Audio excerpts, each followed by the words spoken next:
اعوذ باللہ من الشیطان الرجیم بسم اللہ الرحمن الرحیم۔ آج ہم آپ کو تختی نمبر 10 سکون یعنی جزم، جیسا کہ آپ پیچھے پڑھ چکے ہیں کہ اس علامت کو جزم کہتے ہیں۔ جس حرف پر جزم ہو اسے ساکن کہتے ہیں۔ جزم والا حرف جو ہوتا ہے اپنے سے پہلے متحرک حرف سے ملا کر پڑھا جاتا ہے، جیسے حمزہ با زبر اب، حمزہ با زیر اب، حمزہ با پیش اب، اب اب اب، سختی سے نہیں پڑھنا۔ حمزہ تا زبر ات، حمزہ تا زیر ات، حمزہ تا پیش ات، ات ات ات، حمزہ سا زبر اس،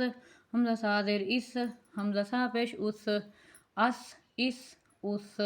حمزہ جیم زبر اج، حمزہ جیم زیر اج، حمزہ جیم پیش اج،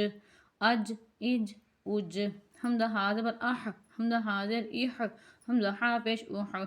اح اح اح،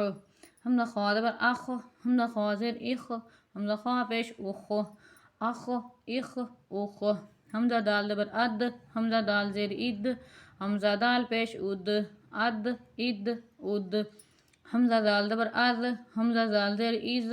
حمزہ دال پیش از، از از از، حمزہ را زبر ار، حمزہ را زیر ایر، حمزہ را پیش اور، ار ایر اور، حمزہ زا زبر از، حمزہ زا زیر از، حمزہ زا پیش از،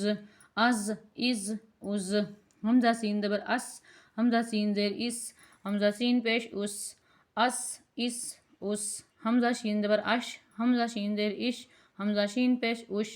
اش اش اش، حمزہ صاد زبر اس، حمزہ صاد زیر اس، حمزہ صاد پیش اس، اس اس اس۔ لفظوں کی ادائیگی علیحدہ علیحدہ کرنی ہے آپ نے، سین کو صاد کو الگ طریقے سے پڑھنا ہے آپ نے۔ حمزہ صاد زبر از، حمزہ صاد زیر از، حمزہ صاد پیش از، از از از، حمزہ طا زبر ات، حمزہ طا زیر ات، حمزہ طا پیش ات، ات ات ات، حمزہ ضا زبر از، حمزہ ضا زیر از، حمزہ ضا پیش از، از از از۔